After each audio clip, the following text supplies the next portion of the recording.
moderating as well. So if I miss someone who had raised their hand or typed something in the chat box, just kind of let me know. I have it pulled up on two screens, but if I'm looking at the presentation, I may miss some stuff. So feel free to jump in. Absolutely. Perfect. All right. Well, thanks everybody for meeting this morning. Like Sarah said, long road to get to this point, but I think we got some preferred solutions that really came out of all of our meetings, what we've heard from you, what we've heard from the public, and we're really excited to present those today. So I think I know everybody on this call, but if not, I'm Travis Hills. I'm with Kittleson and Associates. A couple of folks from my side, Daniel Torre and Ryan Mansfield from Kittleson, and then David Bennett from Consor helping out on kind of the drainage side. So if you have any tough drainage questions, feel free to throw them his way. So a little bit on our agenda today. So we'll go and do a project recap and a schedule overview, schedule review. It's been a few months since we've met, so we want to kind of refresh folks, really kind of where we started 2 years ago and where it's gotten us to this point now. So we'll talk through that, talk through the preferred roadway alternative. So really the typical section, what did we decide on for that? And then we'll go through and talk through the concept. And really that'll be going location by location. For the folks that have already looked through the presentation, you got a snapshot of that. What you'll see is that my presentation has animations. So those red arrows that you saw crossing over each other, not as confusing when I actually give the presentation versus when you looked at it on paper. So hopefully things will be a little bit more clear as I get into this. Then we'll talk really the benefits. So what are the benefits of doing all these improvements along the Minton Road corridor? And then really the big question, how much does it cost? And that's always the one that people want to get to. So we're going to wait till the very end to tell you how much it costs. We want to talk about all the good stuff first before the price tag. And then we'll talk next steps for the project. So do this. All right, so a little bit on project recap. So just to kind of make sure we're all on the same page, the project goals and how we addressed them. So very early on, it was really assessing the need and feasibility of widening from 4 to 6 lanes. We determined that was not going to be explored as part of this project. So it didn't really fit the context of the corridor. Typically, those 6-lane roadways have higher crash numbers, crash rates than most other corridors. So wanted to really kind of stick with the 4-lane context and see what we could do to improve the corridor with keeping it at 4 lanes. So addressing existing and future congestion and safety, that was really one of our primary goals with this project. I think as we get into the preferred alternative, you'll see that we've addressed that. And, if you've been a part of these calls up to this point, you'll see the different things that we've been working through to address these issues. And then really going through and incorporating, sorry about that, incorporating and enhancing the multimodal features of the corridor. So what's out there today? Really no bike facilities. You have the paved shoulder. You have 6-foot sidewalks along the corridor. There are a lot of pedestrians and bicyclists out here, especially around the schools. And so we're really trying to enhance the corridor from the multimodal ped bike transit side to facilitate those movements along the corridor. So a little bit on the recap. So instead of showing you the boring schedule slide, wanted to make it a little bit more graphical. So showing where we were, existing conditions and future no build. We really went through all of that summer, fall, and winter of 2019. So about a year and a half ago now was when we kind of determined all of our issues and opportunities. Moving into the roadway and intersection alternatives analysis. So it took us a little while. That was really over the summer. And then we went to the public. So we came back to you and then we went to the public and presented 4 different roadway alternatives and a whole slew of intersection improvements along the corridor as well. Some were met with positive, very, very positive. Hey, this is something that should have been done a long time ago. Others, like the R-Cut, were met with a lot of resistance, and that's understandable. So taking all of that into consideration, that's what led us to develop the preferred alternative concept. And so we've been working on that over the past 2 months. We're going to walk through that today and then take it to the public here in about a month. So on to the preferred roadway alternative. So the roadway alternative, not the overall concept. So what we wanted to do is just refresh folks. I think we all know what's out there. We got our 12-foot lanes, our paved shoulder, our 5- and 6-foot sidewalk along the corridor. And this is what we are going to. So we're going to be looking at shared use paths. We're going to install curb and gutter along the roadway. We're going to tighten up the roadway as well. So roadway is really wide today. There's, the speeding issues along the corridor. So hoping to really kind of tighten up the roadway itself, provide those 11-foot lanes, do the curb and gutter to the outside, and then doing those wider shared use paths on the outside, really towards that right-of-way line. Now, how we were able to kind of get all this in here, so for folks that may remember back to our first meeting, the county has purchased enough right-of-way out there to be able to widen this road to 6 lanes. So in lieu of that, we're taking that right-of-way and essentially repurposing it for the shared use paths. We're able to retain that swale. We are going to have to rebuild it. So right now, you got those 5-foot sidewalks to the outside. You're encroaching by 6 to 7 feet into that swale. And essentially what we're doing is just taking the swale and shifting it over. So, we're getting rid of the 4-foot paved shoulder. We're picking up 2 extra feet from the travel lane reduction. And so we're able to maintain the swale width that's out there today, and we're just shifting it over. So the big question with that is how is drainage accommodated? So we worked with David to really go along the corridor, figure out what additional drainage elements we may need. We're going to keep the existing underground pipes in place, so we're not going to move those. So that's going to be a huge cost savings. What we're going to end up doing is we had some additional, not to get too technical, and David, correct me if I go astray here, but we're going to include a few more ditch bottom inlets along the corridor, really in the middle of that swale, and that'll be able to get us from kind of our new swale location. You get the pipes down to the ditch bottom inlet, and then some additional piping over to the existing pipe that's out there today. So that's how we're going to kind of connect everything together instead of having to rebuild that pipe system underneath the existing swale. And so a lot of benefits with that, a lot of cost savings with that. The swale itself provides some retention and a lot of that drainage already. And then the rest of that water that isn't getting, sucked up by the swale, for lack of a better, more engineering type term, it's going to go into the pipe network that's out there today. What we're planning on doing for the curb and gutter is instead of piping the curb and gutter, we're going to provide flume type inlets that will allow the water to funnel and drain directly into the swale. So it's essentially doing what it's already doing today. Instead of it having kind of sheet flow that comes off the roadway at all access points in all areas, we're going to really kind of concentrate that into specific kind of flumes that go into the swale along the corridor. And so really kind of maintaining what's already out there, trying to minimize the amount of drainage rework that we have to do, because like we all have probably seen before, anytime you go out and do a sidewalk project, it turns into a drainage project very quickly. And so we're trying to mitigate some of that by using a lot of what's out there today and retaining kind of that swale system and the swale features that we have along the corridor. So before I move on to the concept, any questions or thoughts on that?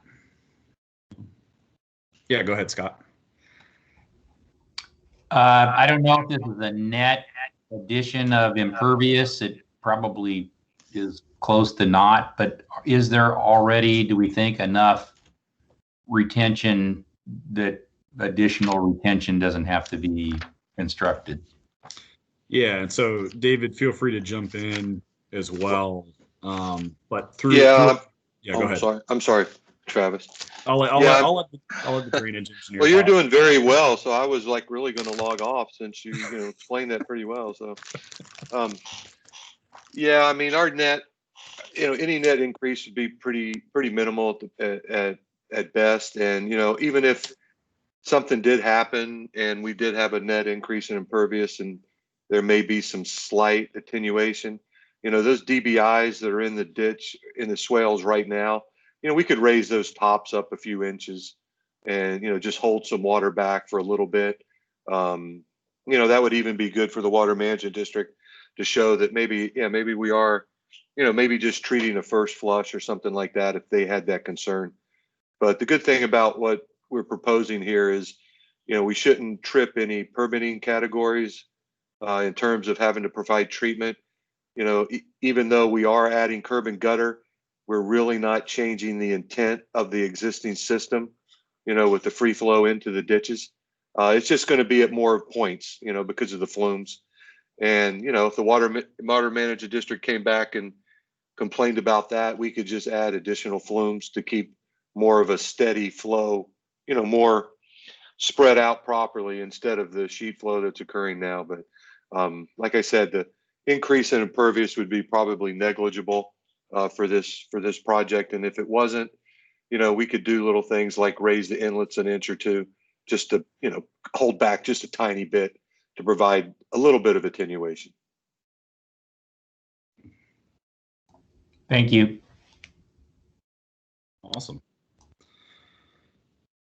So I didn't see anyone else raise their hands, so we'll continue on to the preferred alternative concept. So as you'll see, Sarah sent out the concept last week, I believe, with the meeting agenda. And so you can follow along with me. If you've looked through the presentation, you'll see we're not going through every specific location. What we wanted to do is really focus on the locations where we were making pretty significant improvements or where we got public comment from our first meeting. So that's really the intent of this presentation. So at Palm Bay Road, I know that we hadn't really talked a whole lot about specific improvements at this location. What we did want to do is go back and improve the location, improve this intersection based on the safety improvements that we had from the road safety audit that was done, I think, back in 2016. And so with that being said, we saw a lot of weaving issues with folks that were making that westbound left from Palm Bay Road to go south on Minton Road, weaving over to get into the two right turn lanes to go down Emerson. And so what we had proposed as a part of that study was kind of flaring this out a little bit, having that third left turn lane really exclusively go into the outside right turn lane, because I think of the people making that turn, it seemed like about 75% or more were making the left to then make the right to go down Emerson. So kind of cleaning this up a little bit to deal with those weaving issues, we think will help quite a bit. We also wanted to go back and reduce the curb return radii on the southwest corner. So north is to the right. And we kind of figured if we're going to go in and kind of clean up that kind of southwest corner, add in some additional pavement, we can tighten up that curb return radii, make it a shorter crossing distance for the folks on the west leg of the intersection. And then we're going through and enhancing those pedestrian facilities as well. We're connecting in with the shared use path. So the shared use path will start at Palm Bay Road on the north side, and we'll go to the north. And so we wanted to provide a little bit bigger landing area for that to tie in. As you'll see, it kind of narrows down on that northwest corner. We have some utilities there. I think we have a mast arm there as well. And so in order to minimize impacts to that, we're going to tighten up the sidewalk a little bit to get it around those features. So moving up to Heald, so this one was pretty straightforward. We're going through and adding that exclusive eastbound left turn lane. It improves the traffic operations and the safety from the analysis that we've done. And then we're also going to go through and improve and enhance those pedestrian facilities that connect into the shared use paths. So as we run these shared use paths north-south along the corridor, how we're dealing with the driveways and the intersections becomes pretty critical, because those are going to be your biggest conflict points. And so going through providing those wider crosswalks, all those crosswalks are 10 feet wide, connecting in to the shared use path as well, providing bigger landing areas on the corners. Those are all things that we're doing along the corridor to enhance the ped bike experience. So at Norfolk Parkway and Carriage Gate Drive, so this was our first intersection where we actually put this up for a public vote for the different alternatives that we presented in the August meeting. And so Norfolk Parkway, we had 44%, which was the majority, voted for the dual eastbound left turn lanes and then the shared through right. So as you'll see, we have it kind of greened and hatched out.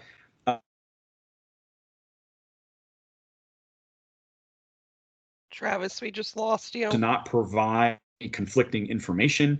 We just wanted to kind of green it out, say, hey, it's being designed by others. You'll see that in the concept that we have a note on that. And so we just want to make sure that we're all being consistent, or we're not providing any inconsistent information with what we're showing. Travis, Christy has Yep. her hand raised. Yep. Yeah, I wanted to just confirm. So despite the cross section, we're going to have varying widths of that shared use path. Is that what I'm hearing, depending on what's happening at crosswalks and utilities and whatnot? I mean, the shared use path is probably 95 to 99%, 12 feet along the entire corridor. Okay. And then there are some very minor spot locations where we have to go down to avoid utilities, like at Palm Bay Road. I think we had an issue either at Henry or Helen where we had to tighten up on one of the corners as well. And then I have a slide at the end on transit stops. And so what we're doing at some of the transit locations as well, and we've had to reduce the width to get it within the right of way. But like I said, along the corridor, it's probably 95%, 12 feet. Okay, thank you. Yep. All right, so moving on from Norfolk up to Carriage Gate. And so, this was a location that we didn't really have a plan for at our August meeting. We did get some comments on it about ways to, or that we needed to look to improve it because of the potential safety issues. There weren't any evident safety issues from our historical data, but when you look at the potential for crashes, this being at the bottom of a hill, higher speeds, this really kind of ticks a lot of those risk factor kind of check boxes based on kind of my safety experience. And so another thing that we saw was that the delays were significantly high for folks coming from Carriage Gate Drive to try to turn left onto Minton Road. So if anybody's driven that, they'll see a few cars, and it's only a few vehicles, but they're sitting there for 2, 3, 4 minutes to get the right break in traffic. Which could lead to those issues where people are trying to shoot the gap to get out in the middle and then trying to make that left to go north. What we ended up doing at that location was providing a directional median opening. So you'll see we're providing that northbound left into Carriage Gate. The folks coming off of Carriage Gate are going to have to make a right turn and go down and U-turn at Norfolk. We looked at different alternatives for that U-turn. We were thinking maybe we could squeeze one in between Norfolk and Carriage Gate. We didn't have the spacing for it, didn't meet standard, and so we had to push folks down to Norfolk to make that U-turn. With the adjustments that we made to the signal timing there, we're really not seeing much adverse impact from a traffic op standpoint. There aren't many vehicles that are making that movement to begin with. But what we did see, and you'll see this in some of the other slides, is that delay goes from, I think it was like up over 1,000 seconds, which is really a fictitious number to begin with. It drops down to where someone is now maybe waiting 80 seconds to make that right, go down, make the U-turn, and come back. So we're dropping that delay time pretty significantly. But this is one thing where people don't like seeing their access being removed, and so maybe a sore spot that we see some comments on during the public meeting. So yeah, if I could let you all know that the county, I don't know if Karina Gum is on, is already programmed and they're in design for that median cut that you're talking about. So you all may want to label, like you said, Norfolk Parkway is West Melbourne, label the Carriage Gate Drive as, the currently in design by Brevard County. Yep. And I had forgotten about that. So thanks for bringing that up. So. Christy, to answer your question, Karina is not on, but I have seen the design from our engineering department for an acceleration lane coming out of Carriage Gate going north on Minton. Okay. Thank you. Yep. Hey, Devin, this is Scott. Yes, sir. So what is the county thinking about this being presented as a little bit longer term solution? So obviously that's to allow people to make that out of Carriage Gate, northbound left, and get a safe area, to get halfway there. But it's not what we're seeing here. It's almost the antithesis of what we're seeing here. So what's the county's view on this presentation as something that Oh, Scott, from a county standpoint, I don't think the presentation's a issue because this is a long-term solution. I think what we're designing is more of a short-term, right now solution to the acceleration lane. But then presenting this, I haven't heard anything, any discussion about it. Let's put it that way. Me and Karina's emails back and forth regarding this was essentially that the ultimate vision was a directional median opening from the county study. And it was just that this was the direction that you guys are going now was kind of a temporary short-term solution. All right, so let me talk about short-term and long-term then. I'm not sure if the county's aware of this, but West Melbourne's in the process of annexing some unincorporated area there for some single-family large lot subdivision. And so we might have the ability to tap a developer for these improvements to provide for the additional trips that would generate. So if this isn't long-term and it's more within the next 2 years, say, again, sort of same question to the county, is this something that we think the county would potentially ultimately support as the right solution for the intersection? Now, Scott, you're talking about the directional median opening, right? Is that what the county would support and believe? Yeah, the northbound be able to get a protected left turn pocket, without a signal, but you got to go southbound as you exit and make a U at Norfolk Parkway. I mean, that just as it's shown. And that is a prime example, correct me if I'm wrong, Travis, of access management. I mean, that's what we want to see. And this is the county's goal, as well as I'm sure West Melbourne and all that, to create a better access management plan. I think from a traffic engineering standpoint, it's absolutely the best plan. I guess my question was more of the politics of the county, since almost all these people are unincorporated area residents who like their full median opening. And so even though this would shorten their delay, people don't like to go the opposite direction, even a short distance and make a U.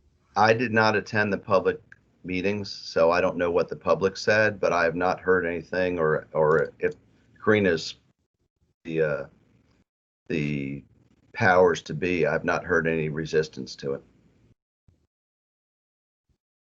All right. Well, I guess I could say that, as we think about development approvals in the fairly near term of a fairly small subdivision, but with some additional trips going into and out of Carriage Gate, I think this is a very good traffic engineering solution if we can get through the politics of it. Correct. And I mean, when that's development comes in, I'm sure you'll require them to send a traffic study or require a traffic study of them, and you'll let the county take a look at it as well. But I think, looking ahead to that, this is not an unreasonable ask of that single family developer, for whatever trips. It's already an extensive delay. So whether it would be a, how we might use their impact fees or concurrency, whatever it is, this does not seem like a horribly costly solution that would be unreasonable to ask that development to construct it all at their expense. Correct, Scott. I mean, it is reasonable. It's not very costly. They're not adding lanes to Minton Road or anything else like that with their trips. So yeah, you are correct with what you said. All right, so I guess we would ask Karina and John and, others to sort of help potentially pave the way for that, because it would sure shortcut our approvals if we just told the developer this is our expectation, but we don't want to go do that if the politics of it and, the county commissioner representing those unincorporated people, if they, come unglued about it. Scott, can you send that to Karina and I, and I'll try to push it up the ladder to Okay. Mark, our public works director, and then he can talk to John about it. Okay. All right. And if I could chime in, that I know Karina's already been speaking to the developer, because I had that conversation with the developer. So it's not that she's unfamiliar with this. I also had sent emails to Karina about it. So just wanting to let Scott and you all know. Okay, so I guess I'm the only one that's not informed of it, but that's good. I like to be in the dark. No, we want you right in the middle of this, Devin. Well, this is awesome. It sounds like we can already start seeing improvements made. So, yeah, I think from a pure traffic engineering standpoint, this is the right solution for a difficult problem. Absolutely. Perfect. Well, that sounds great. Sounds great. All right. So moving on down the list here. So moving up to Burdock and Eber. So this concept has not changed. Just to kind of refresh everybody, we're adding the second westbound left turn lane to improve those traffic operations. We are also going through and adding the traffic separator on Eber Boulevard. So this is something that we coordinated with Karina on a little bit as well, to really kind of make sure that we're not proposing something that's really kind of outside of our, kind of outside of the scope of our project, essentially. But when you go out there today, there are restrictions from that Sunoco driveway where you shouldn't be making the left out anyways. I mean, when I've been out there, people make that left out across the two lanes that are coming westbound on Eber anyways. And so adding a third lane, we really got to go in and add that concrete traffic separator to deter folks from making a really unsafe movement there. And then, the last thing that we're doing, like I said, tying in those ped bike facilities north-south at the intersection as well. And then I forgot to mention, this was a majority 51% vote from our first public meeting on this alternative. So moving up to Fell and Wingate. So this was another location that we wanted to call out and show what we're doing here. Very ped bike focused intersection with the schools that are right there on kind of that northeast corner. We're going through, we're expanding all of those landing areas, tightening up the curb return radii, especially on the northeast and the southeast corners of the intersection. What we saw a lot of was a lot of vehicle over tracking on those corners. And so providing a little bit better, kind of raised curb, really defined corners at those locations, I think will help quite a bit. We also saw some pretty fast turning from the northbound cars that were turning right onto Wingate. And so tightening that curb return radii, I think will kind of help slow those cars down a little bit as well.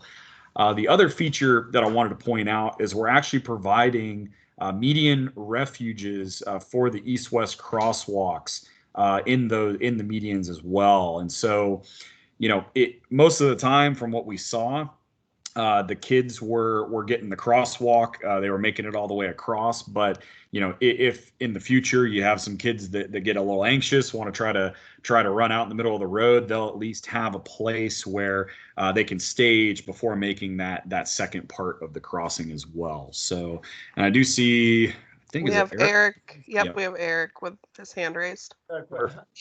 You're tightening up the radius. What are we tightening it up to? Daniel, do you know? I thought it was either 25 or 30 feet. Oh, okay. I think. Yeah, we're not doing anything crazy. We're not going down to 10 or 15 or anything like that. I don't think, right, Daniel? Yeah. So Travis, we have going down to 35 on the southeast, and on the northeast down to 40. Just we tightened it up just just a little bit because we still wanted to keep in mind of any larger vehicle turning movements. Nope, that sounds fine. Thank you. Yep, that I probably should have clarified. I know when people think tightening a turning radii, I think going down to 15 or 20 feet or something like that. But yeah, so all right, awesome. Scott has his hand raised as well. Yep. Yeah, since we're, in addition to that, we're getting into the medians. I can't remember what the forecast was for 2045, but right now in the window when the school drop off is happening, that southbound double left onto eastbound is I don't know if that fills up, but is there any thought about lengthening that double left if it does fill during that peak for more storage? Yeah, and so unfortunately, all of our traffic counts are outside of the PM or afternoon school peak, and so those dual lefts, we may not have captured that kind of max volume that we see during a school day. We did go back with all of our volumes that we did have, and we made sure that our turn lane lengths met the kind of queue storage, the decel, and everything else. And so it works for the morning, and we have an appropriate length for the morning. If I do know what you're talking about in the afternoon, because you have a lot of people just sitting there because the school isn't open yet. So I think, I don't know if I got Google pulled up here. I'll pull this up onto my other screen so we can take a quick look at it. Because we're not showing any extension right now. I'm at the right intersection here. So, no, I'm down at Palm Bay Road, sorry. So I will pull this up on screen here. All right, let me know when you can see my Google. You can see my Google. We can see your Google. Okay, perfect. So right now we maintained the lane widths that are out there today. I mean, you have space to be able to extend this, and you have some striping already here where it looks like you could just take these lanes back, as far as we want them to go. In terms of the concept itself, I don't have it pulled up north of here, but at a minimum, your swale may be a little bit smaller in this area if you're having to kind of keep this median a little bit wider to provide for the traffic separator and then the dual left turn lanes. So, well, and that can be a design question. I don't know the answer. I know you understand the question, but I think since we have that ability under design, that could be considered at the time. Yep. And what we can do is we can note that in the report as well. And there's kind of a few different things that we've put together the preferred plan, but there are some kind of variations that things can be slightly different.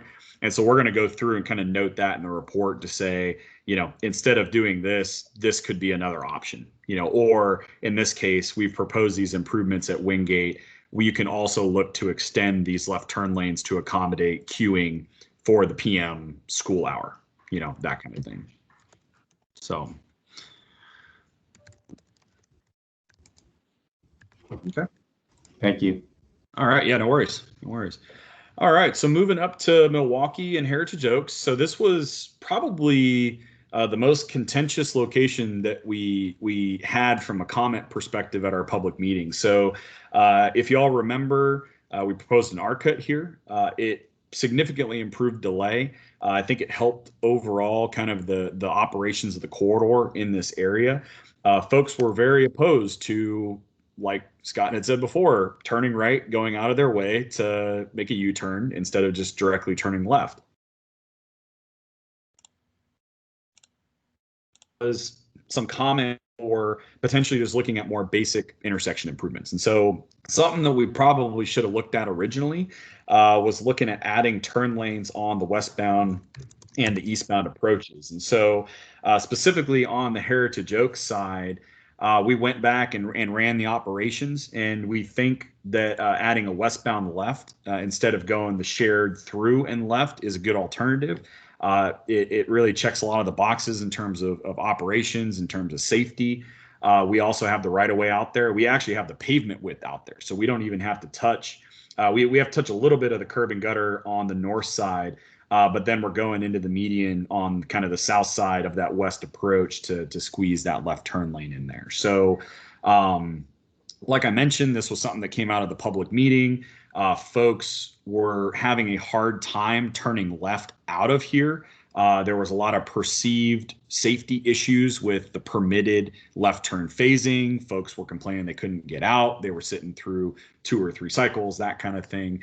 And so that was really kind of the big improvement that we wanted to make there. And Scott, you can go ahead.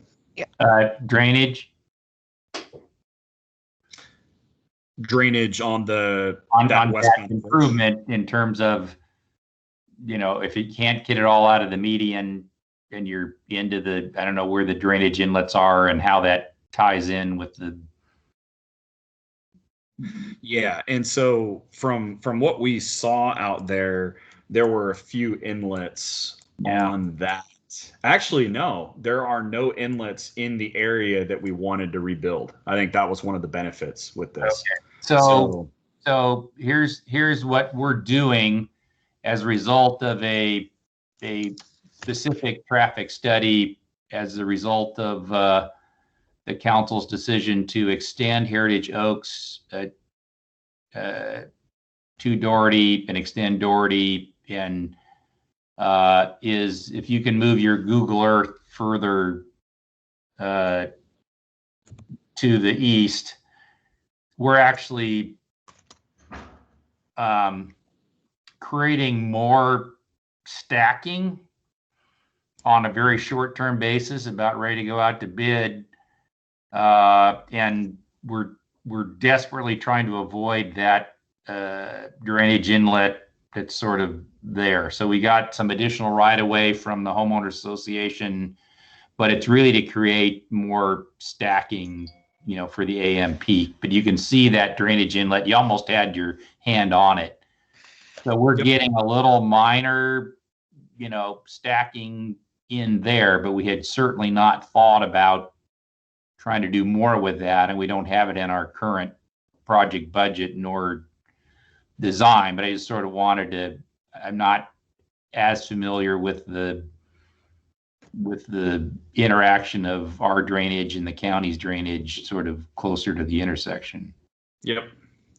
And yeah, I mean, when we looked at this plan of putting this turn lane in here, that was my big question, because I couldn't, before I kind of looked at Google Earth, I couldn't remember what we had going on over here. And so we dropped in and we looked at it, and then we went out and verified in the field, and we were like, oh, all we're doing is just moving curb. That's all we're doing. We have no inlets. We don't have anything on that approach to the intersection.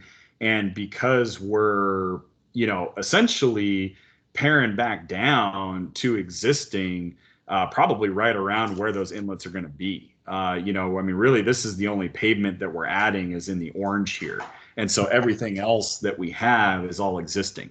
So, so we're not touching that. And then you don't really need to extend for additional queuing, because you're adding a whole new lane. And so I guess it's just not what we had sort of designed to address it, but we're sort of too far to change that now. But right.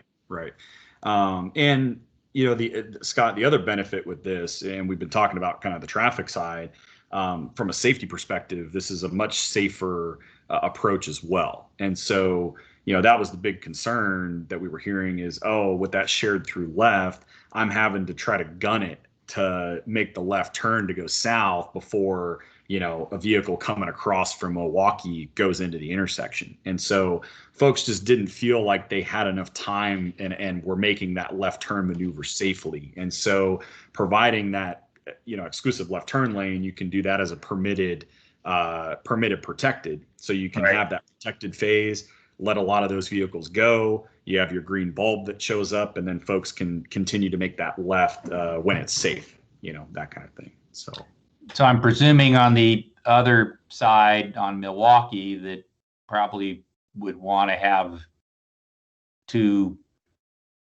lanes,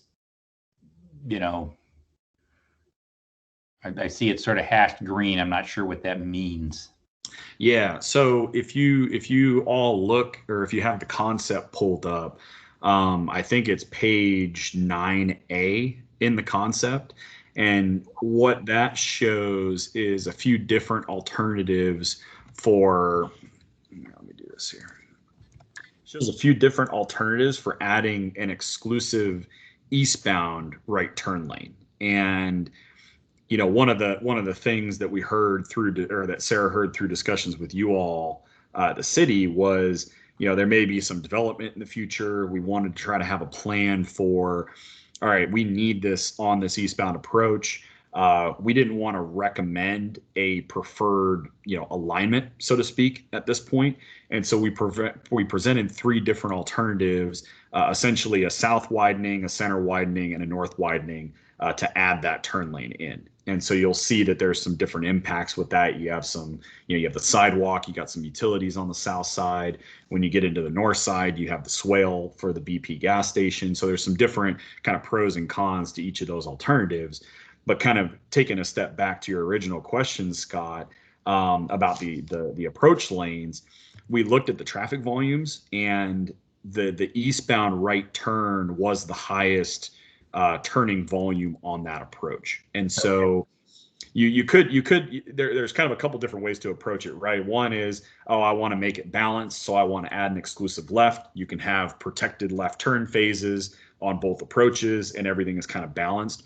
Or we took the approach of, we wanted to serve the most vehicles, which would be adding in that exclusive eastbound right turn lane instead, which would mean that approach, the eastbound approach, would be red for all movements while the westbound is making their left turns. So there were some trade-offs there, but certainly that could go either way depending on what you all wanted to do.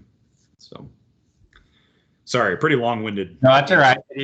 Devin, did you have any thoughts on that, or?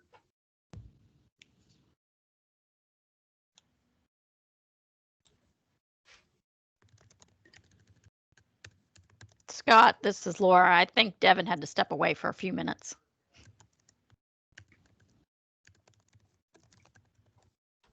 Thank you. Okay. All right. So I think with those questions, I pretty much covered everything at Milwaukee and Heritage Oaks. So moving up to Henry. So this is another concept that hadn't changed.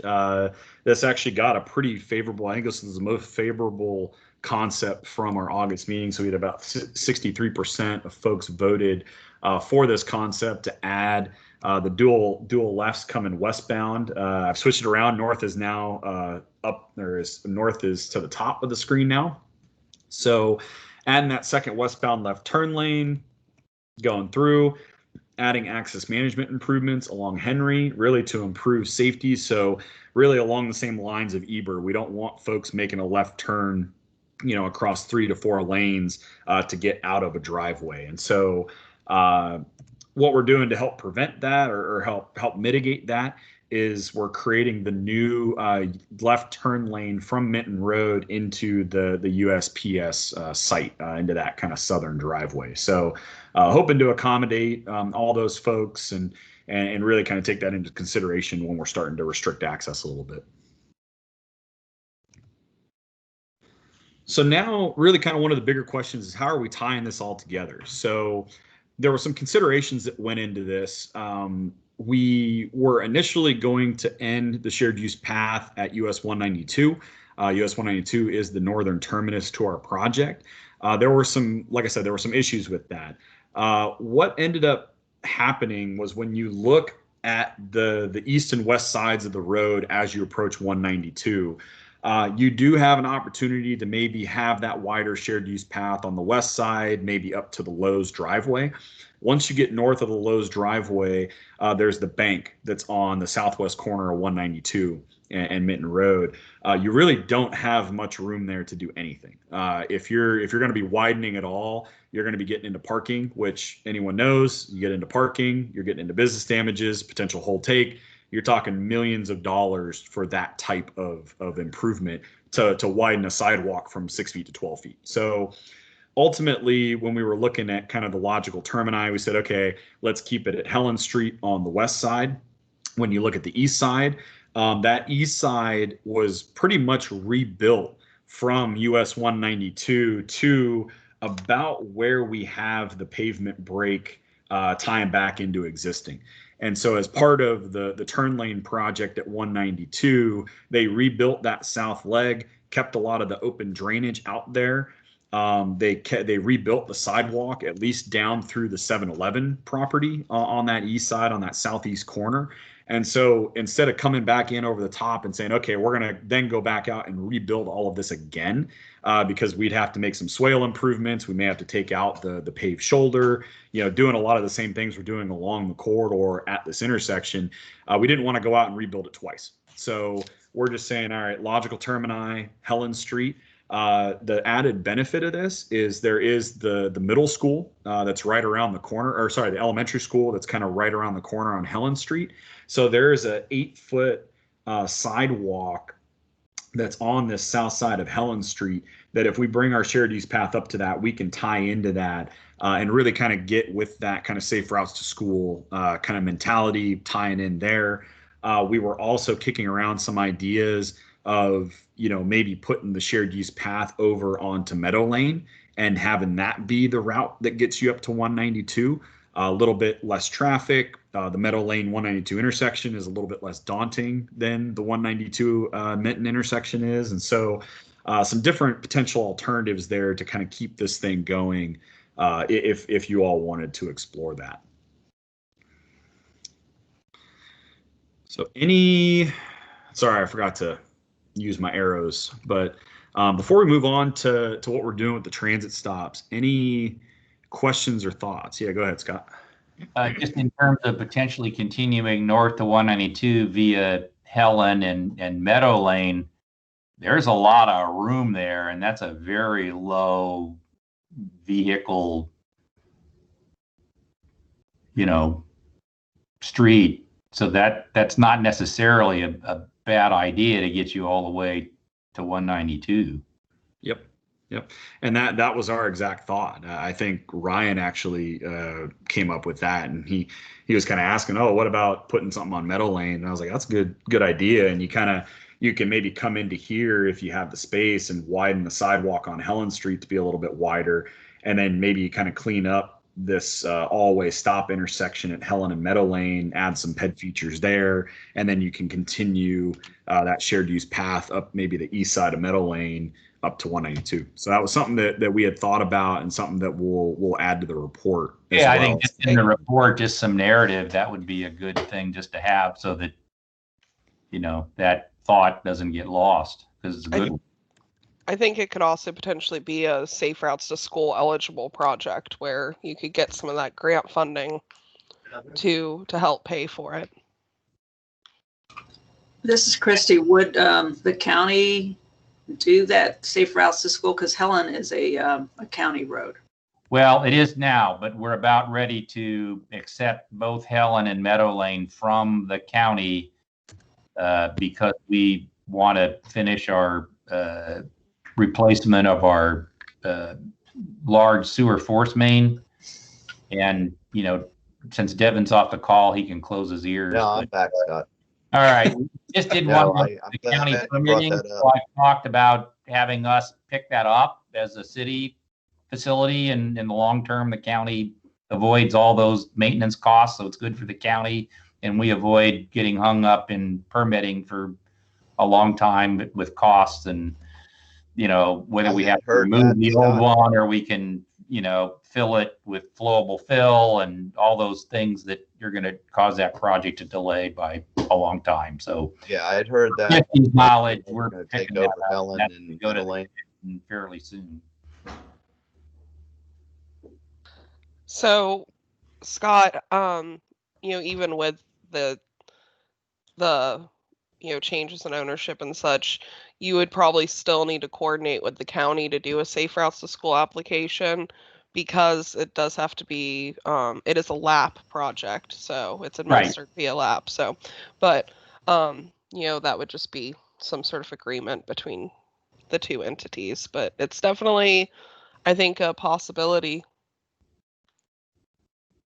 Yeah, it's a good idea, and so again, I think incorporating it into this report is good, so it doesn't get lost. Thank you. All right, awesome. All right. Yeah, Travis, So, before you move on, this is Devin. Yep. Scott, Yep. I did hear that y'all were taking over Helen and Meadow Lane out there. Someone, I don't know, our striping superintendent told me that. So that's great. That's great. I've been wanting y'all to take it for a long time.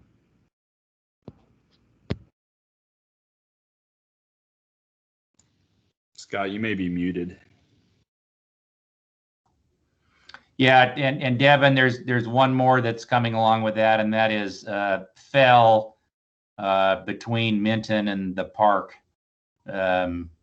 Again, for kind of the same reason, we've got a water project we're trying to get in there, and rather than go through county permitting, even though there's some unincorporated remaining in the long run, that'll all be City of West Melbourne. So we're both fell between Minton and the park and Helen and Meadow Lane. So long-term benefit to the county and reduced maintenance.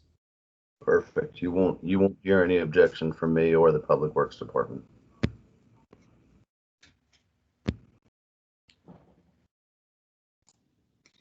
Perfect. All right.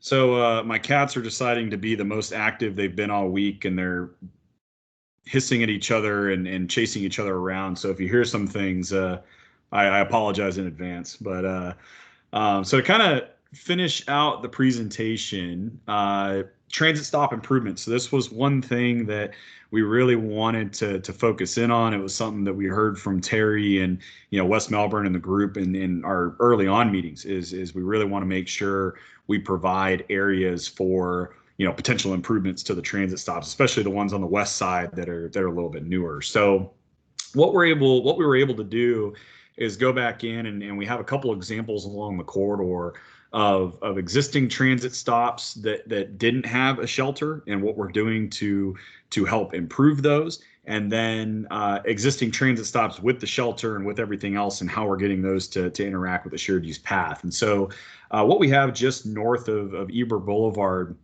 so on the west side, we had one of those post in the ground transit stops. We were able to come into here. We stayed within the right-of-way line, and we were adding that kind of pad, which would be where the shelter would go.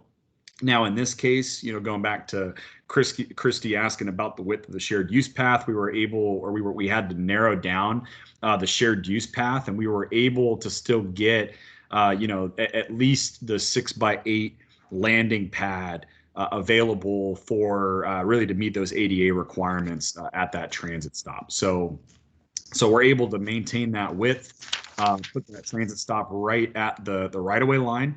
And then switching over to the other side of the road, we have the existing transit stop with the shelter already in place. So we're showing that shelter.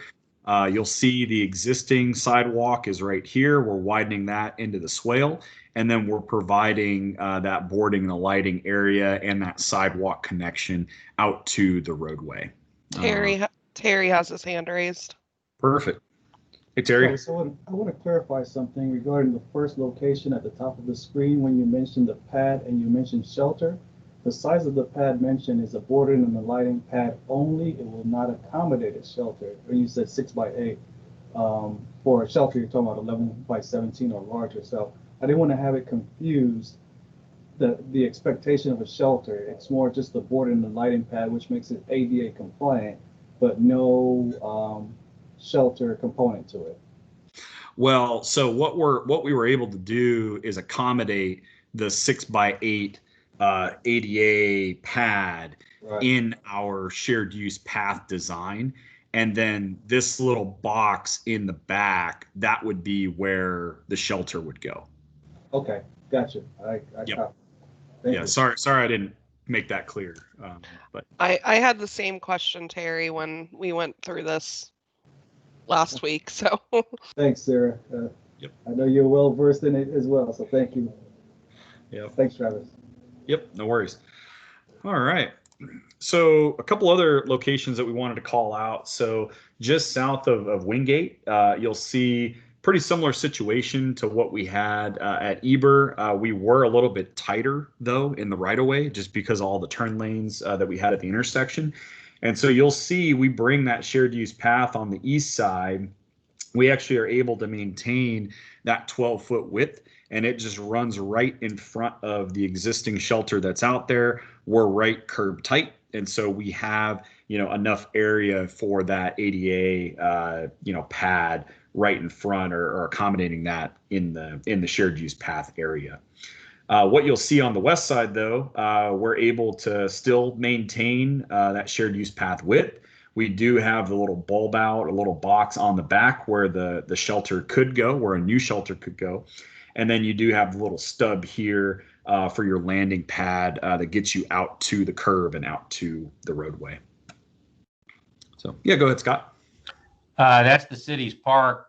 And so, again, as long as drainage can be accommodated, that could be better there. Mm-hmm. Mm-hmm. Yep.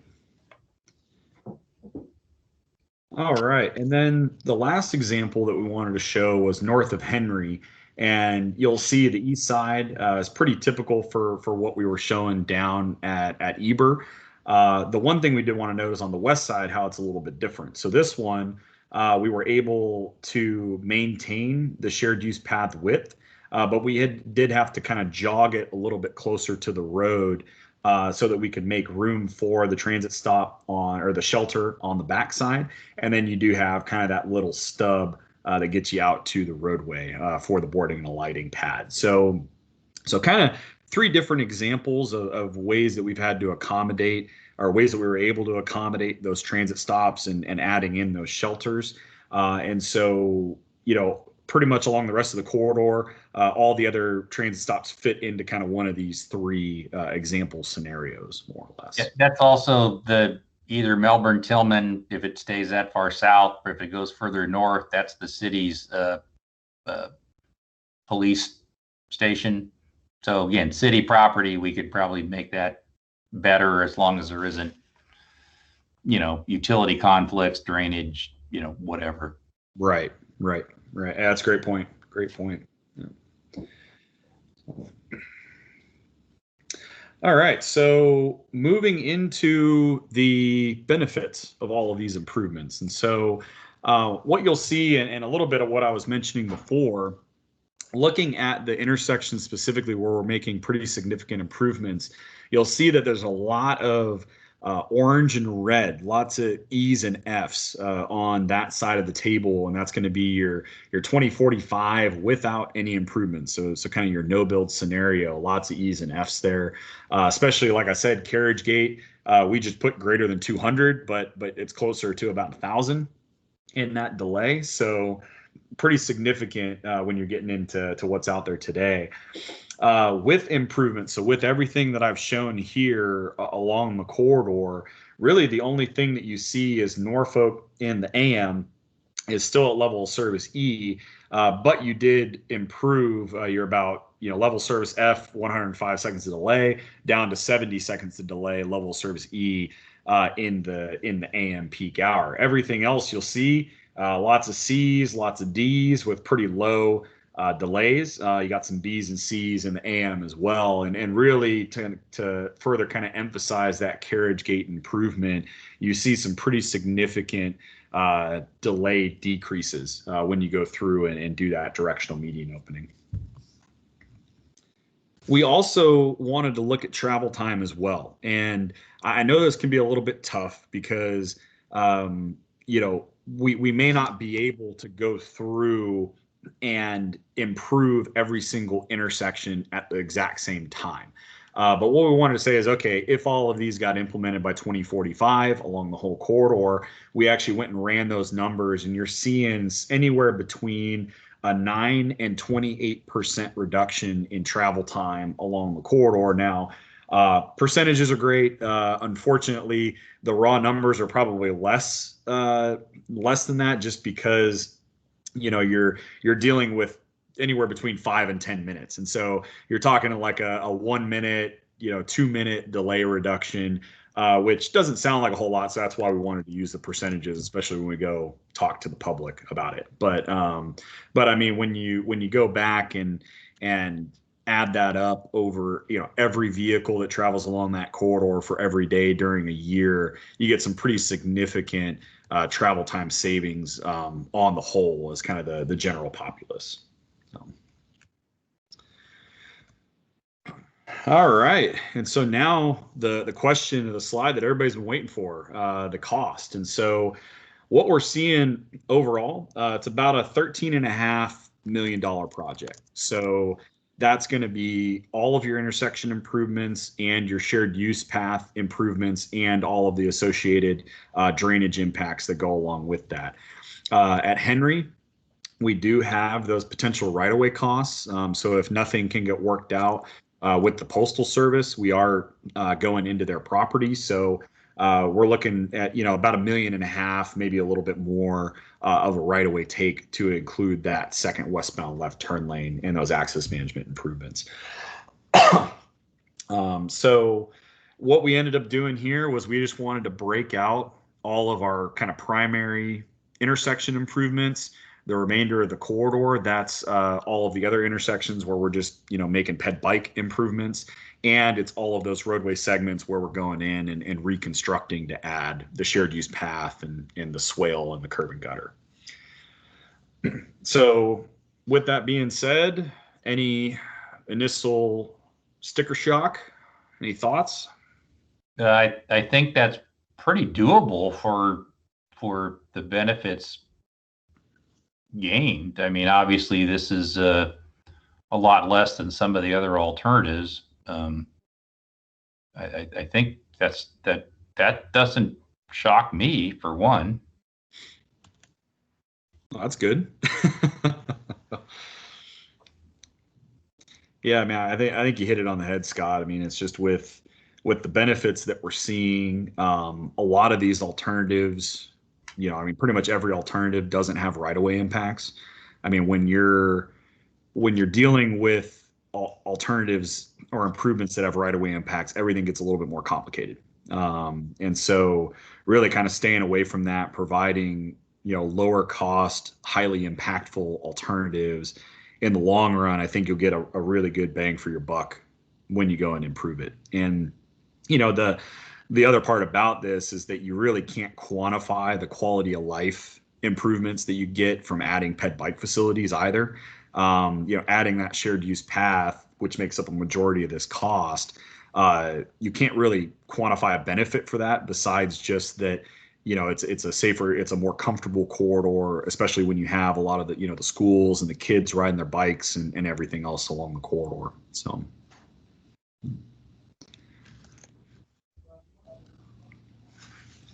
Cool. All right. Any other thoughts before I move on? All right. Awesome. So next steps is implementation, and really this is a slide, for really the county and West Melbourne to really kind of take in. And there's a couple different options. One is to do an MOU between the city and the county, get into the LAP program, apply for funding, submit the project to call for projects, and really kind of wait and see if some funding becomes available to get this project implemented. It's one of those where when you go that route, There's obviously drawbacks to that. There's benefits and there's drawbacks. The benefit is that it ain't your money, so it's other people's money, which is great. But unfortunately, it is a little bit longer time frame to get the design right away and construction funding to become available. So that's really kind of the first option. I don't think anybody is shocked by that or hasn't seen that as a potential alternative.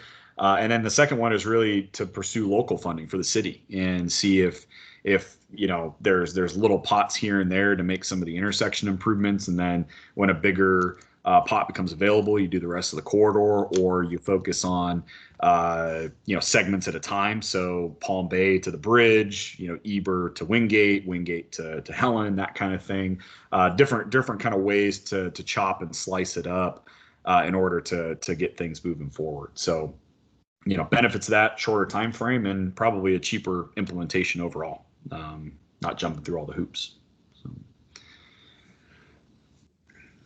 I don't know if there's any thoughts on that. Yeah, or a combination thereof, right? I mean, yeah, we've got some opportunity for implementing some with the remaining greenfield sites with development that we can get, them to do some pieces, and we could potentially do some pieces on our own. But in terms of the sort of the main line, half the cost is outside of the intersections, that you specified, mostly for the, sidewalks. That I think would be too hard for West Melbourne to consider without getting, a partnership with the county and other people's funding. Yeah, I think probably, as it says underneath the third bullet, the best opportunity for funding is partnership. And so, obviously everyone working together would probably help make it happen. And there's a million other, we already mentioned safe routes to school potential and things like that. So there's definitely lots of opportunities. We just kind of wanted to get kind of the main points down so that people can start kind of flushing it through their head and start thinking about actually moving the project forward, since we're almost done with the planning phase.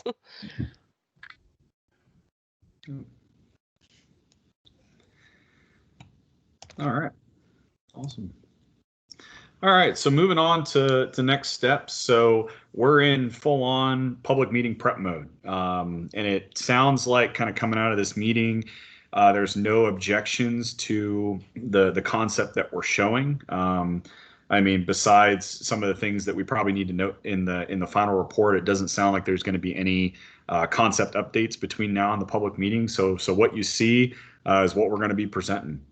So that's scheduled for February 17th. Like I said, we're going to be presenting that concept, and then the operations and the costs are really getting into the benefit and the cost side of that. And I see, Christy, you have hand raised. Yeah, I have a question. Since our planning and zoning board, here's a lot of development proposals. I think, this would be a good thing for them to hear now that, we're actually at the point that, these alternatives have been fleshed out, more. So I wanted to coordinate with you or Sarah, whoever I need to coordinate with, about their board dates and when you all can do the presentation. And that would be, in addition to the West Melbourne City Council meeting, right?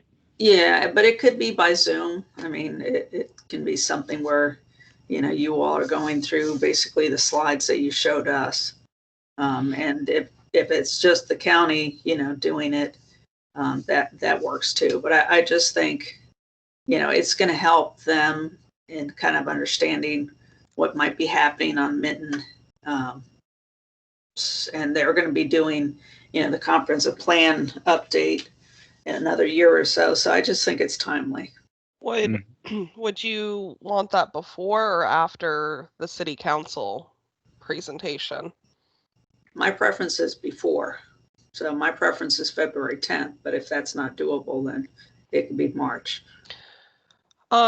Christy, can you just send me an email and I'll talk to Travis. This is outside of the scope, so I need to talk to Travis offline. And that's why I said maybe yeah, you do. yeah.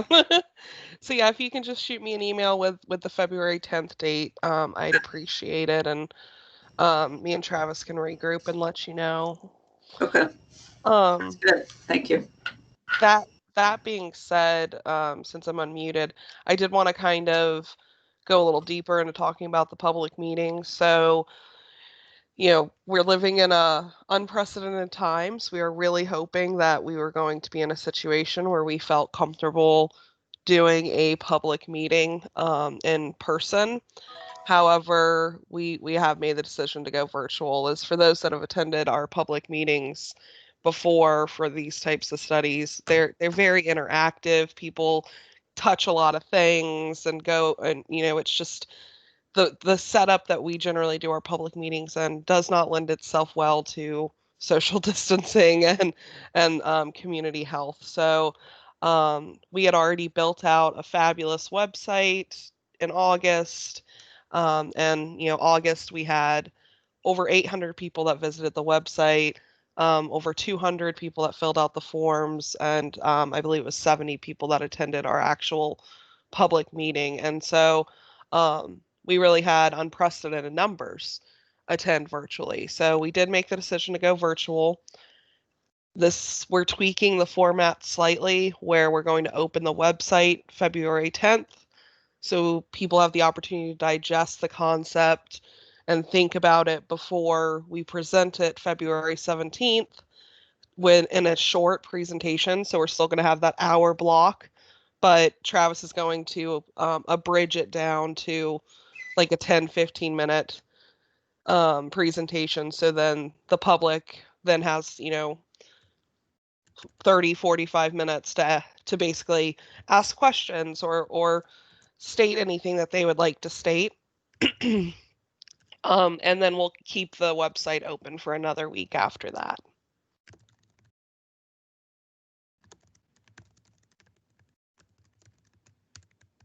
Oh, and then I did have one other thought, idea / question for Scott and Christy.